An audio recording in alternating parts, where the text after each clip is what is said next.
Hello दोस्तों, scary nights में आप सभी का फिर से एक बार स्वागत है। दोस्तों, हम आशा करते हैं कि आपने हमारी पिछली कहानी भी ज़रूर सुनी होगी। अगर नहीं सुनी है तो अभी हमारे चैनल में जाइए और बाकी की कहानी सुनिए। दोस्तों, अगर आपने हमारा चैनल सब्सक्राइब नहीं किया है तो कृपया इसे सब्सक्राइब कीजिए और हमारे चैनल के साथ जुड़े रहिए, जिससे कि आपको हमारे आने वाली कहानी की नोटिफिकेशन मिल जाएगी। और दोस्तों, बता दूं, अगर आपके पास भी ऐसी कोई कहानी है तो आप हमें कमेंट बॉक्स के ज़रिए वो कहानी भेज सकते हैं और हम उस कहानी को अपने चैनल के माध्यम से लोगों तक पहुंचाने की कोशिश करेंगे। और या फिर आप हमें ईमेल भी कर सकते हैं। ईमेल आईडी डिस्क्रिप्शन बॉक्स में दी गई है, तो आप उस ईमेल पे आपकी कहानी भी भेज सकते हैं। धन्यवाद। मुंबई को वैसे तो सपनों का शहर और शहर जो कभी नहीं सोता, I mean city that never स्लीप्स का नाम दिया गया है। लेकिन इसी शहर में ऐसी कहानियां भी गुप्त हैं जिनसे रूबरू होते ही आप लोग सोचेंगे कि ये जो बुरी ताकतें हैं उनके लिए कहीं भी जाना असंभव नहीं है। तो आज की कहानी है अभिषेक की, जो कि मुंबई से हैं, और अगली कहानी उन्हीं की ज़ुबानी होगी। दोस्तों, मेरा नाम अभिषेक है और मैं मुंबई में रहता हूँ। मैं एक मल्टीनेशनल कंपनी में काम करता हूँ। रोज़ शाम को 6 बजे ऑफिस जाना और रात को 3 बजे घर पे आना, यही मेरी शिफ्ट हुआ करती थी। यह एक अमेरिकन कंपनी थी, तो हमें यहाँ नाइट में ही काम करना होता था। मेरा घर ऑफिस से करीब 30 किलोमीटर दूर था, तो जाते जाते मुझे आधा घंटा लग ही जाता था। वैसे तो मुझे ऑफिस की कैब लेने और छोड़ने के लिए आती थी, लेकिन मेरे पास भी एक कार थी, तो कभी कभार मैं अपने ही कार से ऑफिस जाया करता था और उसी समय मैं मेरे ड्राइवर को इन्फॉर्म कर देता था कि आज वो मुझे लेने ना आए, मैं खुद ही ऑफिस आ जाऊंगा। दोस्तों, सब ठीक चल रहा था मेरी लाइफ में। एक दिन की बात है जब मैंने मेरे कैब ड्राइवर को कहा कि आज मैं खुद ही आ जाऊंगा ऑफिस में, वो मुझे लेने के लिए ना आए, और मैंने अपने पिकअप को कैंसिल कर दिया। मैंने खुद की कार ली और ऑफिस के लिए रवाना हो गया। दोस्तों, आज मेरा दिल भी नहीं मान रहा था कि मैं ऑफिस जाऊं। काफ़ी अजीब अजीब ख्याल आ रहे थे, पता नहीं क्यों। फिर मैं जैसे तैसे करीब 6 बजे ऑफिस पहुंच गया। वहां मैं अपने दोस्तों से मिला, तब जाकर मुझे थोड़ा अच्छा फील हुआ। आज पता नहीं, काम भी करने का मन नहीं हो रहा था, लेकिन फिर भी कोई ऑप्शन नहीं था मेरे पास, तो मैं काम करने की कोशिश करने लगा। बॉस से भी मेरी थोड़ी अनबन हो गई थी, तो मुझे थोड़ा अच्छा फील नहीं हो रहा था। रात के ठीक 3 बजे मेरा शिफ्ट ख़त्म हुआ और मैं मेरे ऑफिस से लॉग आउट करके निकल गया। मैं लिफ्ट के सहारे से पार्किंग लॉट में गया और अपनी कार स्टार्ट की और घर के लिए रवाना हो गया। मैं अभी कुछ दूर पहुंचा ही था कि मेरी गाड़ी ख़राब हो गई। फिर मैंने यहाँ वहाँ देखा तो मुझे एक दीवार पर किसी मैकेनिक का नंबर लिखा हुआ दिखा। फिर मैंने उस नंबर पर फ़ोन किया और वो मैकेनिक करीब 20 मिनट में आ गया और गाड़ी को ठीक करते वक्त बोला कि गाड़ी में तो कुछ भी नहीं खराब हुआ है। मुझे अचरज लगा। मैंने कहा, अरे लेकिन मेरी गाड़ी तो खुद ब खुद बंद हो गई है। तब उस मैकेनिक ने बताया कि साहब, यहाँ पे सामने ही एक कब्रिस्तान है, आप यहाँ ज़्यादा देर न रुके वरना कुछ भी हो सकता है। तो मैंने उस मैकेनिक को 50 रुपये दे दिए और वहाँ से चला गया। आगे जाकर मैं एक आरे कॉलोनी आगे जाकर मैं एक कॉलोनी में पहुंचा। वहां पर बीच रास्ते में मुझे एक औरत ने हाथ दिखाकर रोक दिया। मैं कई दूर से उसे देखता आ रहा था कि वह हाथ हिला रही है और उसके हाथ में एक बच्चा भी था जो काफ़ी रो रहा था। वो बच्चा कुछ 4 से 5 साल का होगा। मैंने गाड़ी रोक दी और फिर उस औरत को देखकर कहा कि ये बच्चा क्यों रो रहा है इतनी ज़ोर ज़ोर से।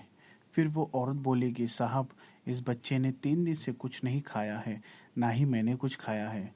वैसे तो मैं हमेशा कुछ न कुछ अपने पास खाने के लिए रखता ही था, लेकिन उस वक्त मेरे पास कुछ भी नहीं था खाने के लिए। तो मैंने अपने वॉलेट से 100 रुपये निकाले और उस औरत को दे दिए और कहा कि आप कुछ खा लेना और अपने बच्चे को भी खिला देना और अपना ध्यान रखना।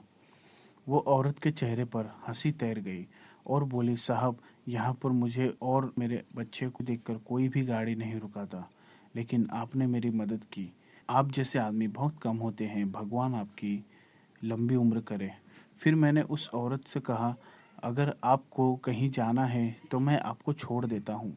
लेकिन वह औरत बोली कि नहीं साहब, मैं यहीं रहती हूँ, अपने बच्चे के साथ। मैंने फिर उस औरत को पूछा कि आपके पति कहाँ है?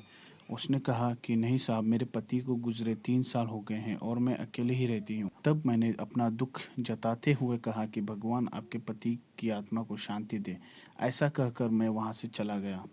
ऐसा मेरे साथ करीब 1 हफ्ते तक हुआ, क्योंकि मैं 1 हफ्ते के लिए अपने खुद के ही कार से ऑफिस आया जाया करता था और वो औरत मुझे रोज़ दिखती थी, वही बच्चे को साथ में लिए, और फिर मैं उसको कुछ न कुछ पैसे देकर वहाँ से चला जाता था।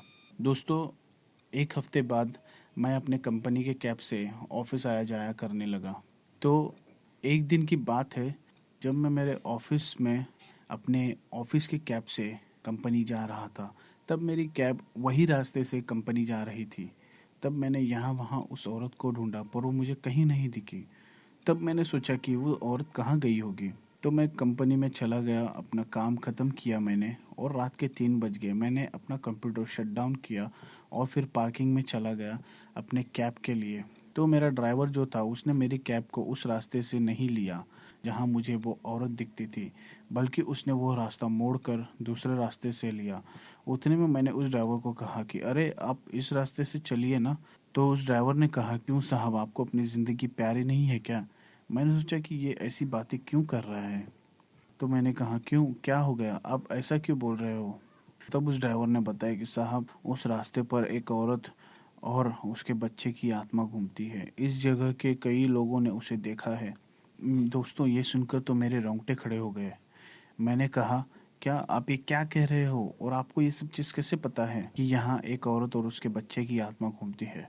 तब उस ड्राइवर ने कहा, साहब, मैं यहीं रहता हूँ, जंगल के बगल में एक छोटी सी बस्ती है, वहीं मेरा घर है। लेकिन मैं रात में तो क्या, दिन में 12 के बाद भी इस रास्ते पर नहीं गुजरता। यह सब सुनकर मेरी तो बोली ही बंद हो गई। फिर मैंने उस ड्राइवर से कहा कि आपको पता है कि वो औरत के साथ क्या हुआ था? तब उस ड्राइवर ने बताया, 6 या 7 साल पहले की बात है। वह औरत और उसका पति था, वो दोनों हमारे बस्ती में रहने आए थे नए नए। पति किसी फैक्ट्री में हेल्पर का काम करता था और औरत घर पर ही रहती थी। शायद पति की आमदनी इतनी नहीं थी कि इनके महीने का गुजारा हो सके, तो इसका पति काम पर से आकर कुछ भंगार चुनकर अपना गुजारा करता था। हम सब उसे देखकर कहते थे कि यह आदमी तो मेहनती है। फिर कुछ साल बाद उनके घर एक बच्चे ने जन्म लिया, लेकिन शायद वक्त को कुछ और ही मंजूर था। एक दिन की बात है, हमारे बस्ती में किसी के घर से 20,000 रुपये कैश और एक मोबाइल चोरी हुआ था। बहुत पता करने के बाद पता चला कि उसी के पति ने वो चुराया है, लेकिन उसने अपनी पत्नी को नहीं बताया था। जिसके घर ये चोरी हुई थी वह पॉलिटिशियन था, तो उसने उसके पति को पकड़कर जेल में डलवा दिया और पुलिस ने उसे इतना मारा कि उसकी मौत वहीं हो गई।